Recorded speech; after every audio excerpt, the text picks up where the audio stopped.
After the event of the Mandalorian Wars and the Jedi Civil War, the Jedi Order and Republic was shaken to its core. Before the Jedi was able to recover, three siblings joined together: Atreya, Nihilus, and Sion.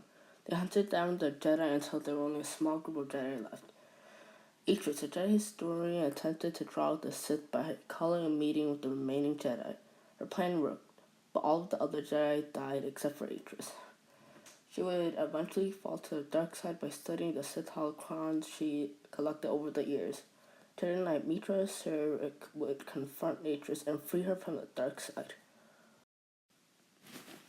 Qui Gon Jinn was a Jedi Master during times of peace for the Jedi Order and Republic. At a young age, he would be apprenticed to the renowned Jedi Master Dooku. Near the end of his training, Dooku would leave the Jedi Order. Qui-Gon would go on to train three apprentices, one of them falling to the dark side. Qui-Gon would go on to discover the Chosen One, a boy named Anakin Skywalker. During a mission, Qui-Gon and his last apprentice, Obi-Wan Kenobi, would discover the remains of the Sith, and he would eventually battle a Sith Lord named Darth Maul. He would be killed in this battle, and Obi-Wan would obey his final wish, which was for him to finish Anakin Skywalker's training. Atris was an average female human, most likely in her prime. She was able to contend with much stronger opponents, making me believe that her strength and speed was exceptional. She carried a standard blue lightsaber. Qui Gon Jinn was an average human being in his early 60s. His speed was exceptional for his age, and his strength matched Darth Maul's. His stamina was a bit lacking, though. Even though his physical abilities were strong for his age, he is still bounded by the limitations of his age. He carried a standard green-bladed lightsaber. Qui Gon Jinn is in great shape for his age, and can contend with much younger opponents, but Atris simply gets the edge. She is in her prime and can match the strength and speed of arguably greater opponents than Qui-Gon. Atris gets the edge. Both Atris and Qui-Gon carried standard lightsabers, so no one gets the edge in weaponry.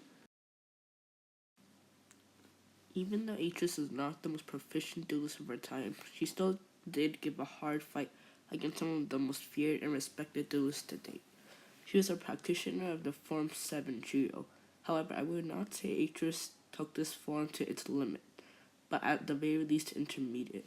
In order to be a user of this form, Atris must have had at least some knowledge in other forms. I assume that she had experience with Form 6 Nine Man and Form 1 Shicho. Atris showed having knowledge in dual sabers, which was a way to express Nine Man. She also used force abilities in her dueling sequences, a key component to this form. In my mind, Atris used Nine Man for defense to compensate for the lack of it in Judo. Because Atris' attacks are wild and random, I think she had knowledge in Shicho, though I think she used this form to make her Judo more unpredictable and offensive. Overall, Atris was a ferocious lightsaber duelist. Qui-Gon Jinn was noted to be one of the Jedi Order's most skillful warriors. Qui-Gon was a master of Form 4 Ataru, but he used a unique style of the form to make it still usable during Qui-Gon's later years.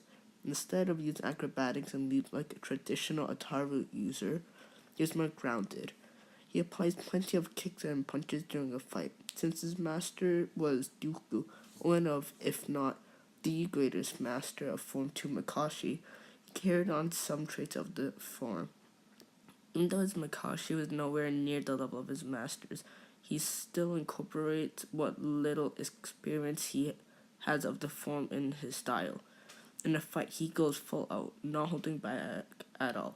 His unorthodox and uncontrollable attacks can usually break through most opponent defenses quickly, but if he can't keep a run out of energy, Qui-Gon Jinn was an exceptional lightsaber duelist and can hold his own against some of the greatest of his time. This round is a hard one to call. Both are extremely aggressive fighters.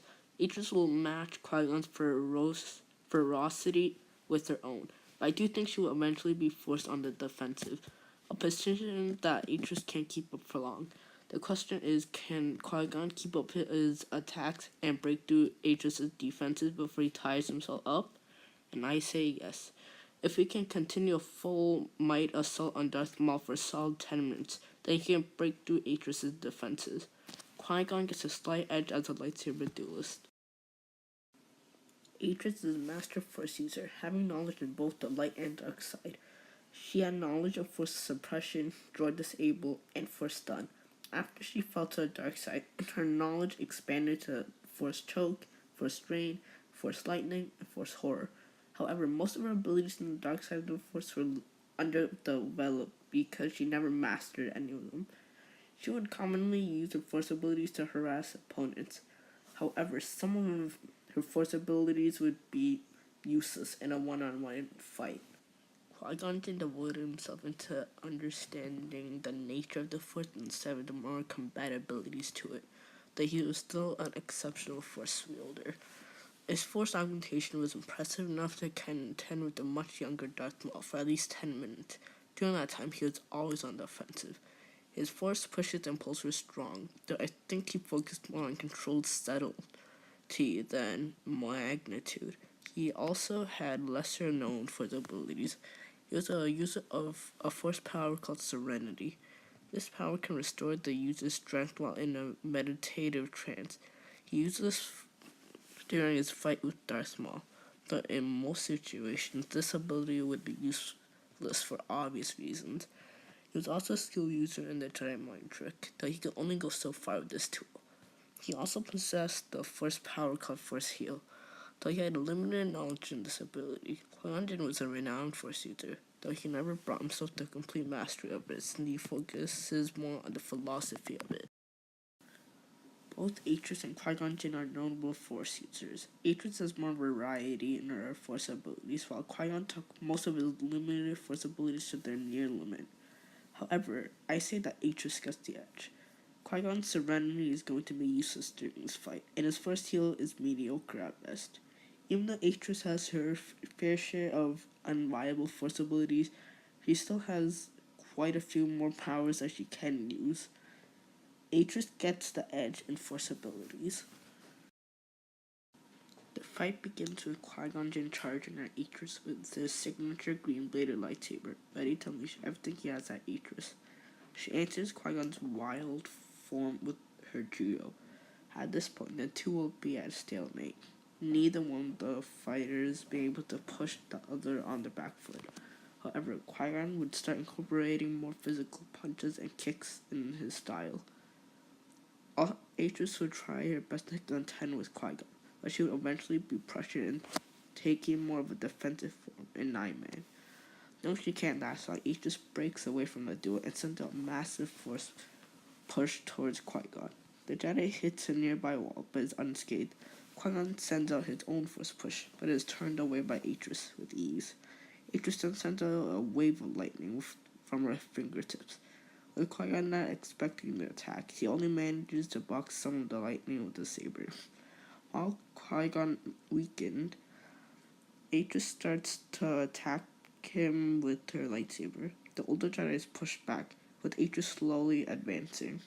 Qui-Gon does everything in his power to contend with the Jedi historian, throwing kicks and punches, but it's not enough. Atris finally disarms Qui-Gon of his lightsaber from his hand, and he falls to his knees, defeated. I declare Atris, Mistress of the Archives, the victor.